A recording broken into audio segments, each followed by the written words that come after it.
The conservatives who are here at the Young Jewish Conservatives meeting, how well are their positions represented at the AIPAC Policy Conference? I would think that all of us here agree that having an AIPAC conference in D.C. is an important gathering. 15 to 17,000 Jewish people supporting Israel, together with senators and congressmen, is quite a wonderful demonstration. But when it comes to positions on how Israel should see itself and go forward in terms of what's called the peace process, there is a great distinction between those of us here, religious Zionists, people from the CPAC world, which would include even evangelical Christians. It does differ dramatically from the official AIPAC positions. Now, it's called Young Jewish Conservatives, but it's not Young Orthodox Conservatives, but are conservative attitudes spread among the various segments of Judaism? Yes, now it's going to be more prevalent within the Orthodox world, but there are, of course, people in the non-Orthodox world that have very good, strong positions regarding Israel. For example, we do believe that the legitimacy of Israel relies, number one, on our biblical roots. And there are many people who might not be Orthodox, but they believe in the biblical roots, and they believe that there's a God who gave the land of Israel to the Jewish people. It's also the land that we built. It was barren for a couple of thousand years. We built it. We made the deserts bloom. We belong there.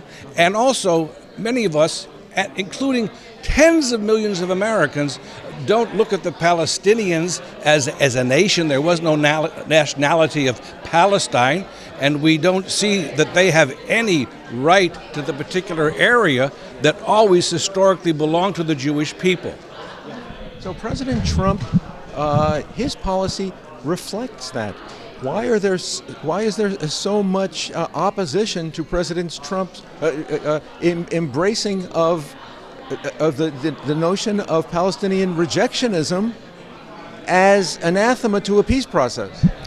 Well, the president represents a view of Israel that's very different than most Jews who belong to the Democrat Party and are liberals, most Jews maintain.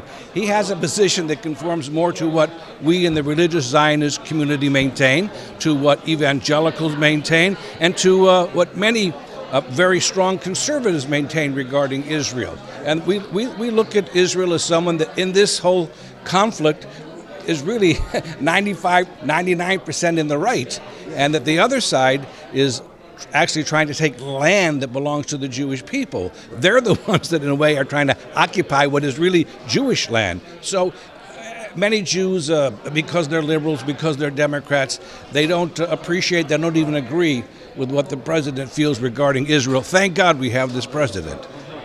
But what about the survey that declared or that revealed that across Jewish Americans, Democrats in particular would vote for any Democrat, doesn't matter who, in order to defeat President Trump, who has been so good for Israel, and against Islamism, which is the mortal enemy of Judaism? Well, unfortunately, most Jews, although they believe that Israel has a right to exist, and to that I say, like, big deal. Of course it has a right to exist like any other country, but most Jews, Israel is not their priority.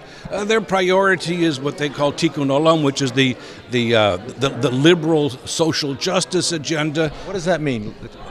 Tikkun Olam, in their view, is repairing the world. Now, historically, what Tikkun Olam meant, notifying the world that there is a God. But they basically have redefined it to mean social engineering, not only nationally, but internationally, to social engineer the world to a more of a socialist agenda, national health care, open borders. So they don't agree with President Trump, not on Israel, and they have a completely different agenda. So it does show us that, number one, Israel is not their priority, and number two, what does show us that they in general have a much more what I would call left-wing European view of Israel. They want Israel to exist, but 9 times out of 10, they agree with the left more than they do agree with the Netanyahu government.